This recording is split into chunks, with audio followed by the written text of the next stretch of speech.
श्री स्वामी समर्थ. कशा आहात सगळ्याजणी? कालच्या व्हिडिओला दिलेल्या प्रेमासाठी कमेंटसाठी खूप मनापासून आभारी. आजच्या जेवणामध्ये बनवत आहे मी खिचडी. खिचडी उपवास आहे म्हणून नाही आहे, असंच हमारे मन में आया हमने खाया म्हणल्यागत ना.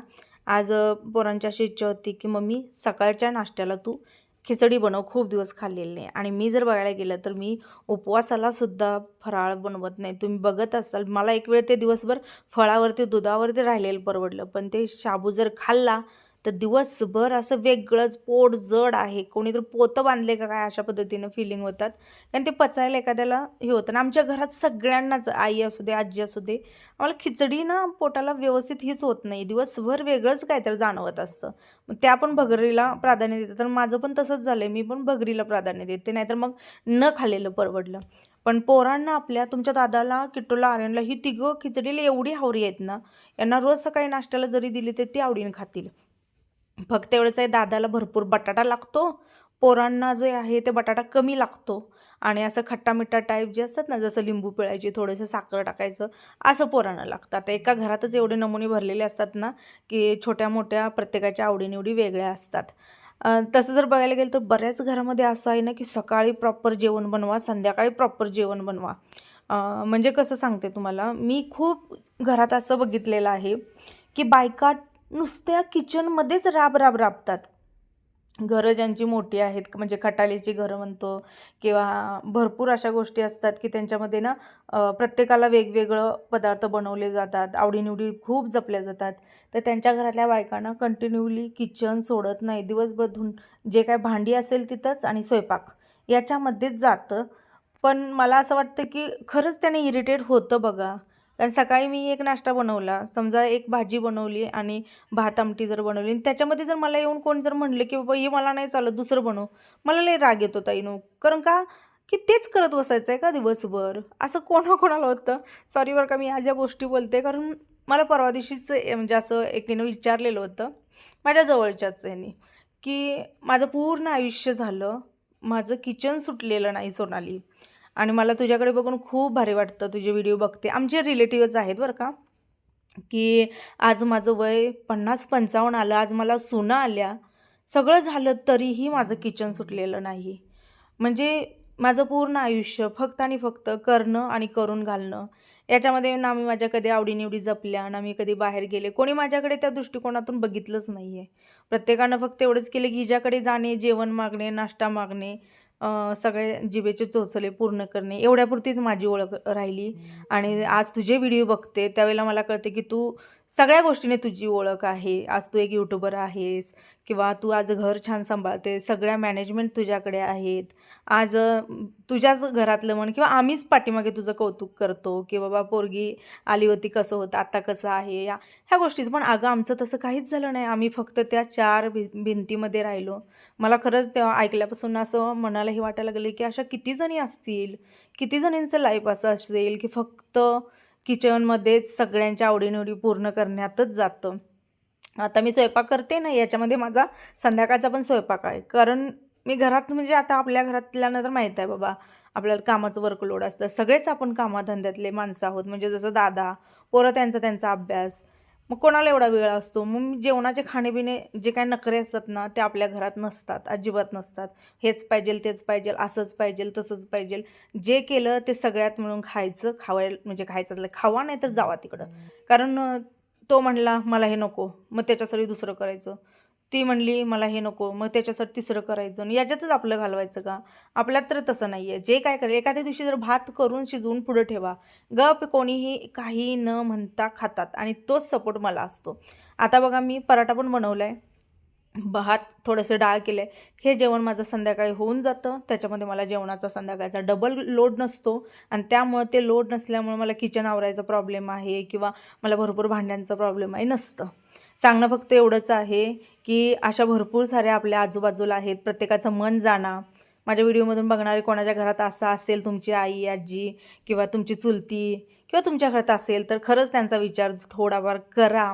कारण सगळ्याच बोलून दाखवतात असं नसतं, सगळ्याच बायका विरोध करतात असं नसतं, किंवा सगळ्याच ऐकून घेतात असं पण नसतं.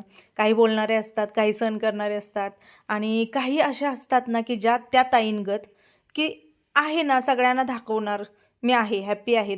तुम्ही जसं मला लाईफ दिले त्यात मी खुश आहे. पण आतून खूप सलत राहणार अशाही आहेत. तर प्रत्येकाचा जीव जाना म्हणेन मी. प्रत्येक वेळेला स्वतःचाच विचार करू नका आणि तुम्ही कुठं खुश राहता हे बघू नका. दुसरी पण खुश राहतील हे बघा. इकडची सगळी देवपूजा झाली. आता फुलं जाणार, काढणार. तोपर्यंत धूप लावून ठेवला आहे. कापूर एक टाकते, त्याच्यामध्ये थोडा वेळ पेटू देते, विजवते किंवा मनाने विजतं. कारण ते पूर्ण धूप जो आहे तो पेटल्यानंतर मग जास्तच भडका उठतो. म्हणजे लाकडाचं आहे ना, त्यामुळं कापराची वडी त्यात टाकून पेटवून थोडंसं हे करून मग थंड करते. म्हणजे का तर व्यवस्थित धूप पेटला पण जातो आणि जास्त धूर पण होत नाही. नाही तर त्याचा बकाबका धूर येऊन आहे ना सगळं वेस्ट जातं. असं चला फुलं काढून आणते. काल मी भैया पावडरबद्दल बोलले, मला एवढ्या कमेंट आल्या की ताई खरंच भैया पावडर खूप छान आहे, इथं मिळते तिथं मिळते. आमच्या एरियातल्या तर त्यांनी डायरेक्टली मला ना त्या दुकानाचं हेच पाठवलं की ताई इथं जा तुला मिळेल. आता मी ते घेऊन येणार आहे, कारण मला एवढा इरिटेट व्हायला लागले ना त्या बाकीच्या ह्यानं. जरी ते लिक्विड वापरत असली सगळं असेल तरी पण त्याला ते ज्याच्या त्याच्या म्हणतात ना की तिथं मेहनती असतेच. पण भैया पावडर एकमेव असे की तिला कितीही त्या भांड्यांना घासा, तुमचा 8-15 दिवसात तरी भांडं असं दिसणार नाही तुम्हाला. आणि बाकीचं लावा, थोडा हवा लागू दे, खराब होतं असं. पण मनापासून आभारी. आज हे सगळं काढलेलं तुम्हाला धूळ दिसत असेल बघा. घरामध्ये एक झालं की दुसरं काम तयार राहतं, तसा प्रकार आहे. हे पुसायला वगैरे गेल्यानंतर दिसायची खूप धूळ साचते, खूप धूळ साचते. खूप कमी प्रमाणात आहेत ताई नो. एवढ्या मोठ्या घरात तुम्ही बघत असाल शो किती कमी आहे. म्हणजे मला कमेंट असतात की तू भरपूर शोचं हे करते. आता हे पूर्ण घरात एवढा शो म्हणजे काहीच नाही आहे म्हणेन मी. तुम्ही बेडरूममध्ये जा, कुठेही बघा, आता तुम्हाला व्हिडिओमधून दिसत असेल कुठं आहे मी काय ठेवलेलं, फक्त खालच्या शोकेशमध्येच आहे. ठराविक केलेलंच नाही आहे. आणि तुम्हालाही सांगेन करूच नका. होता होईल तेवढं असं छोट्या मोठ्या गोष्टींनी घरं भरवू नका. आपल्याकडे होतं भरपूर काढून टाकलेलं आहे आणि जे आहे तेवढं आपलं त्याला ठेवून घेतलेलं आहे. हा दिवस आहे दुसरा दिवस. 2-3 दिवसाचा मिक्स व्हिडिओ तुम्हाला येत आहे. अगरबत्तीचं एवढं खराब झालेलं होतं. मला 2 वेळा तुमचे दादा म्हणले, आता झालं त्याला भरपूर वर्ष, माझ्या मते याला 7 वर्ष झाले असतील, दे फेकून तिकडं, आता ते बरोबर दिसत नाही. पण मी काय केलं, स्टीलचं घेतलं, म्हणजे घेताना घेतलेलं होतं. भरपूर येतात आता मार्केटमध्ये, तर भरपूर येतात. तुम्हाला सांगेन, तुम्हाला जर लॉंग टाईम टिकवायचं असेल तर स्टीलच घ्या. अगदी आरामात स्वच्छ होतं आणि पुन्हा नव्यागत दिसतं. आज सकाळी काय घेत आहे, मॉर्निंग रुटीन, फुल डे रुटीन, तुमच्या भरपूर डिमांड आहेत. नक्कीच मी शेअर करणार आहे, कारण माझं पण आता रुटीन चालू झालेलं आहे. आर्यनची वगैरे स्कूल चालू झाल्यापासून मी तुम्हाला शेअर नक्की करेन. सकाळ सकाळी मस्त असं थोडंसं ओवा, जिरं, हे जे असतं सगळं मी तुम्हाला दाखवेन एखाद्या व्हिडिओमध्ये, टाकून मी भिजत घातलेलं सकाळी उकळवून ते पाणी घेतलं. बरं वाटते थोडंसं पिलं की. डेली नाही प्यायचं, कर आपण 2-3 दिवसातून प्यायचं. आणि मी आर्यनला बारीक लक्ष ठेवून असते आणि सतत कॅमेरे चेक करते मी, कारण मी घरात असते, कामात असते, सतत आत बाहेर करू शकत नाही आहे. म्हणून मी बघितलं, हा हळूच प्लॅनमध्ये होता गाडी काढायच्या. म्हणजे चावी घेऊन गेलाय बघा. आणि मी विचारताना म्हणला, नाही गं, मी एका स्टँडवरची 2 स्टँडवर करायसाठी आणलेले आहे. असो, आता आरूच्या वयातली जी मुलं असतील त्या आयांना सांगेन की डोळ्यात तेल घालून या पोरांना लक्ष ठेवावं लागतं. कारण पत्त्या नाही, ती गाडी घेतात आणि जातात. माझंच नाही आहे, पोरं अशीच आहेत, खूप पोरं आहेत. गाडीचं तर वेड भरपूर आहे, त्यातला आर्यन एक आहे. पण माझी तेवढीच नजरा जी असते ती बारीक असते. म्हणजे ते त्यांच्या मागच म्हणल्यागत ना तसं. तर ते त्या प्लॅनमध्ये होता. आणि म्हणजे गेल्या वेळेला तुम्ही बघितलं असेल की मला माहीत पण नाही आहे तो गाडी शिकलेला. तो पप्पाबरोबर जाताना पप्पाला म्हणायचा मला जरा चालवाय द्या, तेव्हा तो गाडी शिकलेला आहे. काय ती हा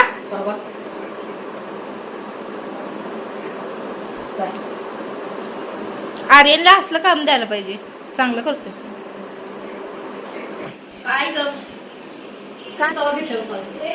हां, असं कोणा येत ताई आहे सांगा, ताई नो आहे असं असं हां हां त्याचं मला हसू येतंय. हां तर ते बुद्ध्या हां मला त्यांना बोला वाटते, मला सोनाली ताईची आई गाठ पडावं. हां मी मनात वाटत होतं, मला घरात बाहेर पडताना सकाळपासून मला अंदाज वास होत होता. म्हणजे देखण्यालाही नसतील, आम्ही काय देखणं आहे काय बाई. त्याला लय तुला वाटते. हां हां आता आपल्या सगळ्या घरात मैत्रिणी नाही झाल्या. हां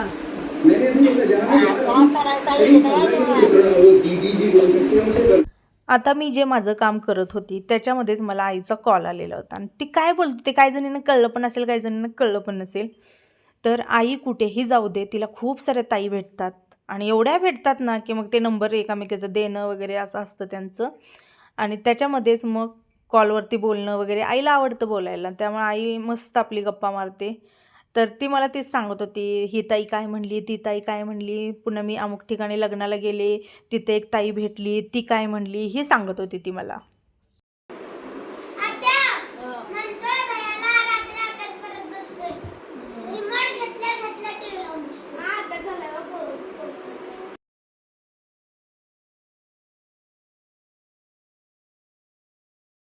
भांडी घासून दे अरे, बाकी सगळं घासलं आणि यांना ना वर लावलं निघालं नाही निघालं तसंच दिलेलं आहे. असं ते म्हणतात, काही हरकत नाही, व्यवस्थित क्लीन केलेलं नाहीये. वैतागला तो तर किती घासणार ना. पहिलं तेवढं नीट घासले, निघू दे नाही बसू दे म्हटलंय, जाऊ दे तिकडं. ताट ते उद्या लागणार ना, ताट पण मस्त निघाले. फक्त एवढंच आहे की अजून थोडंसं चोळायला पाहिजे. एक काम करते, लिक्विड कुठे कुठे गोळा करून टाकलं सगळं. आणि एक कापड आणून दे मला, मी लगेच घेते 2 मिनिटात करून. निघालेलं नाहीये.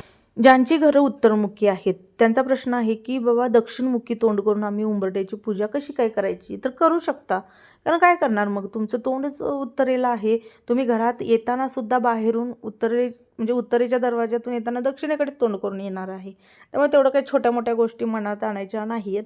उंबरठ्याची पूजासुद्धा असं शास्त्र सांगते, बरेच जण सांगतात की डेली नका करू, काहीतरी वार वगैरे असेल जसं मंगळवार शुक्रवार किंवा सणसूद यालाच करा, रेग्युलर नका करू, कारण ते सगळं तुडवलं जातं ना. खाली जे हळदी कुंकू लक्ष्मी स्वरूप मानतो आपण, ते घासायचं होतंय पण हातले दुखतात. मोरदुखी तंबरेनं घासते. हे बघा एवढे कपडे काळे वंगार, आता ही सगळी धुयाची. चलो भांडी धुवून टाकणार, वाचायला घातलं सगळ्यांना खाऊ. हे होतं तिथं ठुजात कपडे. छान आहे लिक्विड ताई नो, आणि भरपूर दिवस पण जात आहे बरं का, पण घासावं लागतं. चलो आता कामाला लागूया, चला आता क्लिनिंगला लागते. माझे तर हे व्हिडिओ बघितले की तुमचे दादा म्हणतात, म्हणजे जेव्हा कधी मी तांबा पितळेला वैतागून असते, मला म्हणतात घेताना दम नाही, तिथे गेले की सगळं सोडते आणि मला तेच पाहिजे हेच पाहिजे म्हणून घेऊन घर भरते. आणि जेव्हा साफसफाईची गोष्ट येते तेव्हा तू रडते. त्यामुळे तुझं काय ते एकच ठरव, नाही तर तू असली भांडी घेऊ नको आणि घेतली तर मग त्याला रडू नको. साधारण कदा तुझं सुरू असतं. असं कोणाकोणाच्या घरात आहे सांगा. आणि आवडतं पण तेच बघा, काय करणार आता, आपण बायकाच तशा आहोत. सुंदर गोष्टी ज्या आहेत त्या आवडतात आणि त्याला वर्क लागलं की मग चिडचिड पण होते. आता हे सगळं वस्त्र जे आहेत गरम पाण्यात मी भिजत घालून ठेवले 1-2 तास, खळखळून निघाले आणि पुन्हा याची वस्त्र यालाच ठेवायची, आणि ते काळं काळं असतं ना सगळं हे.